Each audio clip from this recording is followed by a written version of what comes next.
Oh, hello, and welcome to Thingamajigs, and the exciting history of mundane things. I am Ben. And I am Danielle. So, washing clothes. I know that. Such a pain, right? I've heard about it, but never been adventurous enough to try. It's one of those chores that I think most of us hate. Not because it's difficult, but because it's never ending. All of the laundry will never be done. Because while you are standing in front of the washing machine, you are wearing clothes, actively getting them dirty. And what are you supposed to do? Ask everyone in the house to go naked until all the clothes are washed? For that brief time before you inevitably have to put clothes back on. That's the main thing that I don't like about laundry is it's never fully done. It's a pretty OCD perspective. If you put on those clothes that morning and you haven't gone for a jog in them, they're probably clean.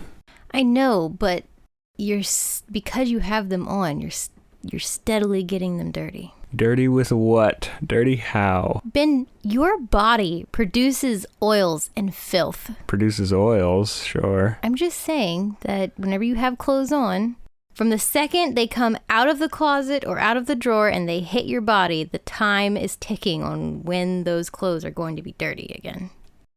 But today I'm going to make everyone who hates laundry feel a little bit better because we're going to talk about ye olden time laundry. By the end of this episode, you will be so thankful for our modern laundry experience. Let us begin as all classic Thingamajigs episodes start. We're going to ancient Egypt. Hey, it's been a while. It has been a little while. So they washed their clothes in the Nile River. And for detergent, they used natron, which is a naturally occurring mineral salt.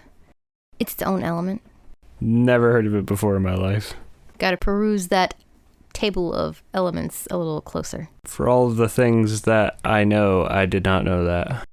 And you would just kind of take that clothing and beat it against a rock or rub sand in it with the water to kind of scrub the clothes. They also had lye soaps. We briefly talked about Mount Sapo. Well, the legend about Mount Sapo. That's where they took the animals to be sacrificed, and that mixed with the ash and rainwater which flowed down the mountain into the river that they washed their clothes in. Do you remember? I remember, and you too can remember if you listen to the episode on soap. And, well, they noticed how clean the laundry came out, because soap. Anyway, we've talked about soaps, but we will get into some more cleaning agents used throughout history, particularly one that I think you'll find interesting. The Romans, as we've talked about, had their aqueducts, which were incredible, but for the average Roman, they didn't just have running water in their residence. A lot of them lived in these, I'm going to call them apartments. And that is one reason why they had public bathhouses, because they didn't have running water and they didn't have a lot of room to wash their clothes. It takes a lot of space to wash clothes in this time frame. But that's why they had fullers. Fullers were men who not only laundered clothes, but they also maintained them. They would dye fabrics, like felt cloth, stuff like that. But mostly they washed clothes. That was the majority of their work. And washing clothes is a really physically demanding job, so it makes sense that men did this, but laundering is going to be a predominantly female trade, at least in Europe and the West, as we go on. The fulleries is where the idea of community surrounding laundry comes from. You'll notice that laundry is something that was usually done as a group. It's fun. Yeah, you got together, you sing, do laundry. Sing some laundry shanties. Yeah. But these fullers would receive the soiled clothes, and once they were in his possession, they were his full responsibility. And if something was damaged or lost, he had to pay for it. And because textiles of any kind were expensive, this was very important to not mess up. Wool was especially cared for because even then, without dryers, wool was difficult. It was thought that every time you washed wool, it would lose quality and value. I have some wool sweaters. Well, I don't have as many as I used to because I'm not good with laundry. I am admittedly bad at the science of laundry. Why do I need to separate my clothes by color? Okay, if I have a brand new red thing, I'm careful with that, but I don't separate my darks from lights. And all of my clothes are too small. But it's probably just a coincidence. I used to separate towels and sheets, but since I've not had my own laundry machines, I don't even do that anymore. Since getting married, I have gotten better about not drying everything, mostly because of you. Why are my jeans smaller than they used to be? Especially living in Utah, you own a lot of wool. I would have loads of wool socks. Like, I've lost quite a few wool sweaters, but I've gotten better. My sister, she is worse than me. She says that if it can't handle the dryer, it can't handle her life. Which she has 5 kids, so I guess I get that. My philosophy is you spend a lot of money on some good clothes and then you treat them like precious little flower petals and they will last you forever. I didn't get into the consumerism of clothing, but that is a huge issue. Modern washing machines are extremely rough on clothing, and because we don't spend a lot on clothes, we have this disposable mindset about clothing, so we don't mind that our washers are rough and our detergents are rough, and the way that we treat clothes in general is just rough. So they would put the clothes in these big vats and stomp them with their feet in order to agitate them, and one thing that was very effective at washing clothes is ammonia, and I think some of you know where I'm going with this. Mustard gas. Pee. So we didn't really talk about the Fuller's reputation. It wasn't that great. People tended to look down on them, and that was kind of because they were somewhat obsessive about collecting urine from chamber pots and public latrines. Because stale urine is an excellent solution to wash clothes in and get stains out because of ammonia. This didn't make them incredibly popular. But we are fairly confident that they made pretty good money doing it. So it's not like one of those jobs that you work really hard and it's kind of gross and you get paid crap. So after they washed them, they would get wringed out and laid out to dry. Garments that needed extra bleaching would be laid over like a basket, and sulfur would be sprinkled under to help bleach the clothes further. And I mean, if you've ever left anything in the sun, you know how the sun also bleaches cloth. Laying your wet clothes out in the sun to dry is actually kind of healthy. We'll talk more about that. Sailors would put their dirty clothes in a bag and tie that bag to the ship and then toss that bag in the ocean to clean their clothes. Very simple, manly solution. I dig it. I'm really not sure how that worked so well because salt water is kind of sticky. I don't know. I guess it worked. They did it. At least they were forcing water through that fabric, even though it was salt water. This time, the Middle Ages doesn't get worse. That's a first. We are using like large wooden tubs and barrels. They had like these wooden plunger looking things that they agitated the water with. We mostly were using lye soaps now instead of urine. I think we still used urine for like stains. Also, I didn't mention that you wanted urine from dehydrated people. So first thing in the morning, that strong urine is the stuff you wanted. Nice, smelly stuff. If you got urine later in the day from people who were drinking enough, then it would be too watery. You don't want healthy pee. But then you would leave it out in the air because in a few weeks it's going to become a really strong ammonia, which is great for stains. The Middle Ages gets a bad reputation for being gross and they weren't clean, but that isn't true. I mean, there was a time when people were kind of scared of water because they didn't know how plague was being spread and bad water was one of the ideas. They didn't wash their overclothes very often, but they did wash their undergarments. So any clothing that is touching their skin, they washed regularly. But also consider that they wore a lot of linen next to their skin, and linen is much more breathable and absorbs body oils much better than cotton. You can wear a linen chemise longer and it not smell gross than if you tried to wear a cotton one. Oh, what? A chemise? Oh, what? It's ye olden time underwear that women wore under their clothes. So like a chemise is a underdress for your overdress. Ah. Their overgarments were usually wool, and as I've said, wool was difficult to launder. You didn't want to have to do it that often. Linen, on the other hand, washed beautifully in hot water with lye soap. So you would have a couple of linen undergarments to keep your overgarments from smelling like your gross body. Also, they were thin pieces of clothing, so they weren't as bulky to launder as well. And at this time, women were the main launderers. There would be these large covered areas that the town would come together and build so that everyone had a place to do laundry. And for the most part, you did it together. They would have like a big copper pot with boiling water. Even if it wasn't a copper pot, it was still called the copper pot because lead pots turned the clothes dingy and copper didn't. So these were kind of protected women's areas. They were free to chat and talk about whatever they wanted. This is where you came to get your town gossip. Protect your women's areas. Are you protecting your women's areas? I'm always protecting my womanly area. Women also would launder as a job, so people would pay by the piece of clothing, and you can kind of get to know a lot about what is or isn't going on in a house by their laundry. Because it was more than just clothes, they washed their sheets, which were also usually made of linen. So, did they have house guests? Is the lady of the house on her period? Or more suspiciously, has she not been on her period for a few months? The hired laundresses would probably know these things. I don't have any evidence of this, but it might be where the phrase airing out your dirty laundry comes from.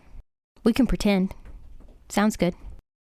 There were kind of two different kinds of laundry days. One, you just washed underwear and all the things that got dirty throughout the week. And then there was the Great Wash. So this was a very long couple days. This was only done every few weeks. This is the day you washed all of your textiles. And it was a lot of soaking and washing and stain treating and rewashing and drying. They would lay their white garments on the grass so that it would get bleached from the sun on one side, and then the carbon dioxide oxygen transfer thing that happened on the other side near the grass is also bleaching it. And if it wasn't white enough, they would re-wet the clothes and lay them out again. I feel like that's not good for fabric. They had all kinds of tricks for getting their dingy yellowed or grayed whites back bright again. So they used smalt, this extremely fine ground cobalt blue glass powder that they added to the water, and that would bring the brightness back. Stop making up elements. You can't trick me. They also started to get indigo, which they had to be careful with because it's actually a dye, and it would dye it blue. They didn't want that. They wanted it to be white. I didn't realize how long we've known about the blue trick. At the clinic, we had this blue shampoo that we used for bathing white dogs to bring them whiter. Oh, they also had starch. So if they had the money for it, they could get wheat bran bricks with the smalt already in it. And the best came from Poland, but you could use other cheaper things. You could cut up potatoes and soak them in water and then use the starchy water. Or if you were really desperate and you didn't even have potatoes, you could use hoof trimmings. Yeah. Yeah. You'd have to wash them really, really well. And I still don't know if you'd get that smell out because hoof trimmings stink so bad. What's the point of starching? What does that do? It stiffens the clothes. Why so if do you want a good that? stiff collar or if you want a good stiff lace. Oh. But you could boil those hoof trimmings down. And they make a thick, sticky, heavy starch. I mean, it would be stiff. That was the idea. In the 18th century, being a laundress was one of the few jobs women could do to earn a living. So if your husband died or if he was a lazy bum, maybe you needed to start helping out, pitching into the family funds. There could be all kinds of reasons a woman needs to make a living for her family. And washing clothes was acceptable.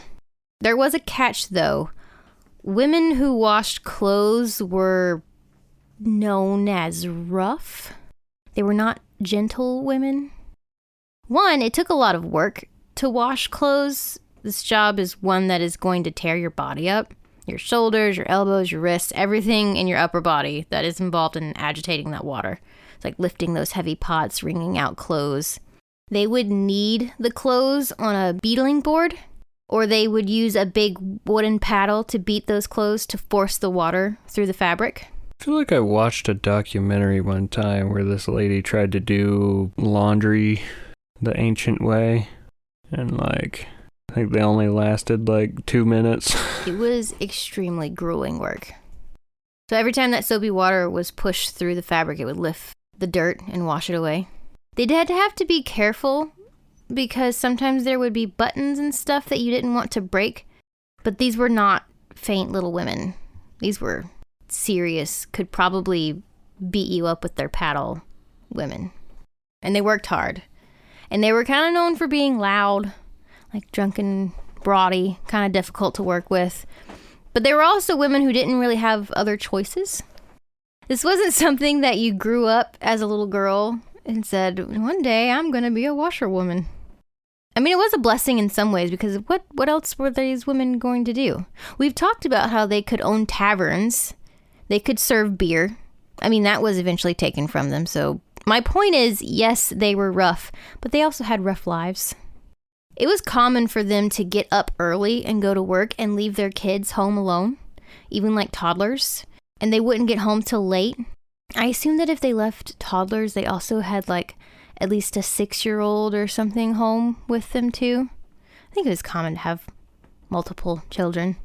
And they just kind of took care of each other because mom had to work and either dad was dead or drunk or something unhelpful. However, not all women who did laundry were like this. There were some women who worked in fine houses who were laundresses for wealthy families. Ladies' maids had to be gentle in some ways because they were working near these wealthy people. I'm mostly talking about the washerwomen who worked for themselves, who did laundry for other village people. And there was a good market for it too because of how much time and effort it took to do laundry. Even other village people would pay for it. It wasn't just the extremely wealthy. There's actually quite a spectrum of laundresses because it's something that everyone needed. You could work for a wealthy family, you could work for a hotel, you could do laundry for hospitals, battlefields needed laundresses. Although I think that was mostly done by the wives of the soldiers actually doing the battle, but still, there were many places a woman could find work washing clothes. So now that we've talked about laundry and how it was done, at least in Europe and America, let's talk about the invention of the washing machine, because I guarantee that happened earlier than you think. We didn't need electricity to invent a washing machine that would make life easier. The inventor of the washing machine is a little mysterious. The first patent for a washing machine was issued in 1691 to a Mr. John Tyzik under patent 271. But it seemed to be more of a pounding machine. What? I just said pounding machine and you didn't make a joke. So I don't know if it was specifically a washing machine or if we just realized that it could wash clothes. It was supposed to have been able to like mill sugarcane, pound minerals, pound charcoal, pound rags, pound and bruise seeds, which is something I didn't know we wanted to even do. Why were we bruising seeds? But I also found an Italian man named Jacopo Strada, who is claimed to have invented one. He lived in the 1500s, so this would have been before Tyzak's. And it was described as beaters agitating water in a trough operated by a hand wheel. It is true, though, that washing machines wouldn't be well known until the mid to late 1800s. But if you just Google who invented the washing machine, you are going to get a German man by the name of Jakob Schaefer. In 1766, he created what kind of looks like an ice cream machine. So it's a bucket with an agitator attached to the lid that has a handle and you just crank it. This is kind of how washing machines go for a while. We do get a mangle, which is a kind of laundry press. In order to wring out the clothes, once you pulled it out of your washing bucket, you'd feed it between these two rollers and crank them so they would turn and press the water out. My grandma had one. Did she? Yep, and a washboard in her shed, her garage. You know what does not come up a lot in washing machine history? Washboards. Why? I don't exactly know. They're more Scandinavian. Maybe it was because I was sticking more towards American and European history. Yeah, my grandma lived in a post-World War II house that was very small, so they didn't have a washing machine or anything. So she had a clothesline, a washboard, and a mangler. She didn't get... I don't know when they actually got a machine, but I think it was sometime in the 80s. And your grandma had a lot of kids. Didn't she have like 8 kids? Yeah, something like that. That's a lot of laundry. Yeah. To be hand washing. There were some more people who also get credit for washing machines. So Henry Sidgear added a rotating drum function in 1782. Nathaniel Briggs in 1797, but we don't know what his looked like because there was a huge fire at the patent office, and unfortunately that is something we lost. Bummer. James King, Hamilton Smith, Richard Lansdale, William Blackstone, or more names. I think if I would have never stopped looking, I would have just kept finding more people who either invented or built on other inventions. And I think what that really tells me is that this was an important issue that we wanted to work on, and we weren't finally satisfied until the invention of the electric washing machine in the early 1900s by Alva Fisher.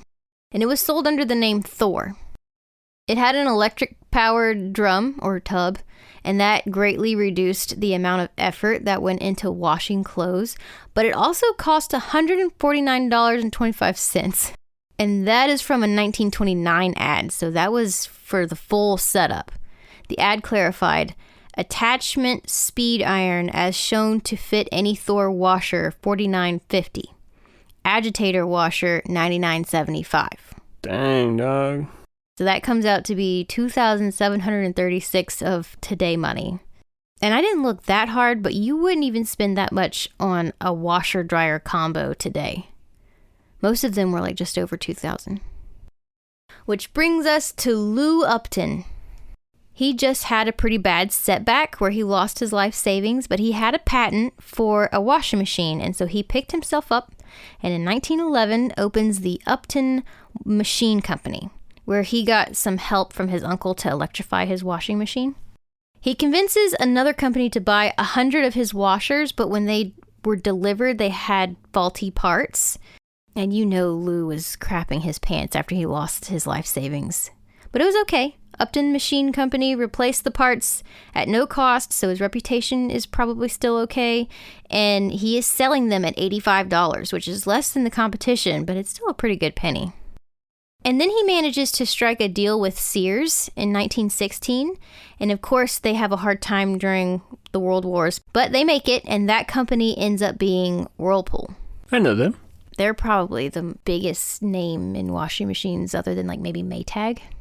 In 1912, they ran into some money problems and they had to make cuts, and they actually decreased executive salaries in order to make budget and left the workers' pay alone. Crazy. I thought that was a nice touch to add at the end of the episode. I know we aren't specifically talking about dryers, but did you know that states have enacted a right to dry law prohibiting the ban of clotheslines for drying your clothes in the sun? That's good, but who's trying to ban the clotheslines? Some condos and homeowner associations ban outdoor clotheslines for the reason that it's not aesthetically pleasing. So, like, in other words, it looks poor, and they don't want their neighborhoods looking poor. HOAs are stupid. They are. They are really stupid. They also tell you, they give you a list of, like, 3 houses you can choose from, and then a list of, like, 3 fences you can choose from. I'm surprised they don't dictate the exact plants that you can plant in front of your house. Some of them do. Oh, my gosh. And if you have a car that's too old, they'll write you up. I don't understand why anyone would choose to live like that. No. If you're worried about your neighborhood going downhill, you can be pretty assured that that won't happen there because everybody's held to the same standard. So it's only going to attract a person who's able to meet that standard. Why can't we meet that standard in neighborhoods without being forced to? Because there's trashy people. Everybody's had a trashy neighbor before. Sometimes they've been a trashy neighbor before. For the record, I'm not knocking on people with messy property. Just for the record, I would probably be considered a trashy neighbor because I like collecting broken cars and things and starting projects and never finishing them. So, yeah. But yeah, there are states that have decided, that that's bullcrap and people have the right to dry their clothes outside.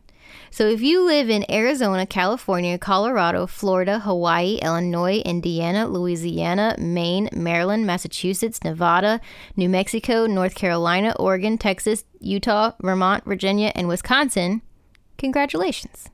You get to enjoy fresh, sun-dried clothes and enjoy the antibacterial advantages of the sun. I don't think it's that much, but line-dried clothes do smell nice. They smell different than dried clothes. Your towels are going to be scratchy, but oh my gosh, are they going to absorb so good. We used to line dry years ago when my family lived in Mississippi. I wonder if that would make us also trashy neighbors. We had a clothesline in our backyard, but I don't know that it was ever used for drying clothes. I remember that clothesline back there. I always wondered why it was there because I had never seen it used. You'll definitely be doing the planet a favor by line drying your clothes. That's free energy. It's true. Dryers use a lot of electricity. Anything that heats is naturally inefficient. Let's cover just a minute how much laundry detergent you need to use because most people use in excess. Now, it does depend on your load size, the type of washer you are using because they're regular and high efficiency machines. But a good average answer is 1 tablespoon. And that's if you're using an HE liquid detergent. And I think that is what is mostly on shelves at this point. If you use powder, which I don't know anyone that does, but if you do, you get to use a little more at 2 tablespoons. If you have a huge washer and you're doing giant loads, like 12-pound loads, you can get away with 2 tablespoons of liquid detergent. And if you don't believe me, think about how little detergent is in those Tide Pods everyone loves. They might be bigger now than they used to be. I don't know. I don't use them because they are a waste of money. I'm capable of measuring.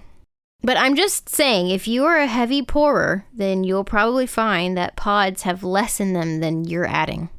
And don't listen to the companies you're buying your detergent from. They want your money and they want you to buy more product. So a good rule of thumb is half of what the bottle says. On our bottle, it says that medium size loads, they don't even give a real measurement. They have like these lines that have A, B, and C on them. But it looks like it's about a tablespoon. But from there, they go, if you have a large load, you should use half a cup. And if you have an extra large load, use a whole cup. And that is not, don't do that. One sign that you're using too much detergent is a mildewy smell, and that comes from your machine not being able to rinse properly because of all the soap. And don't overfill your washer. If you're having problems with your detergent not fully rinsing out, you might also be overfilling. Never fill the washer all the way. 3/4 is pretty full. I definitely wouldn't exceed 3/4 of the washing machine. If you do these things, your machine will be happier for it, and you'll be happier because you're going to save money on repairs and not have to buy as much detergent or as often. And your clothes will probably smell better. And they will actually be cleaner because they don't have a bunch of soap residue in them. I've been able to notice by smelling people that they're using too much detergent. It's a very soapy, kind of bitter, mildewy smell.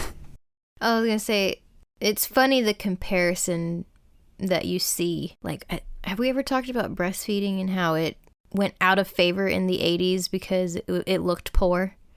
Like, you don't have enough money to buy formula, you're a bad mom.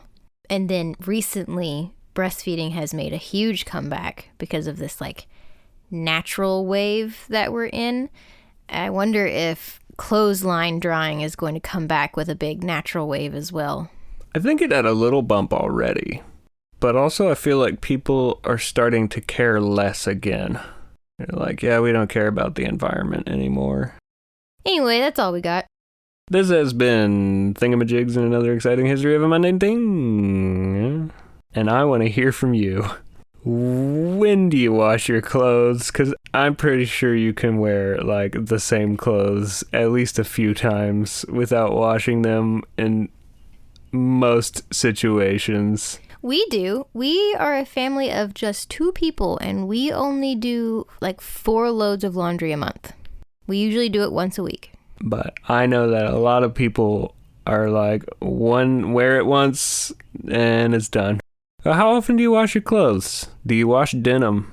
Thoughts on that? That's a controversial topic. I hate to see my denim get washed. How often are you washing your sheets? Because they really should be washed like every 2 weeks.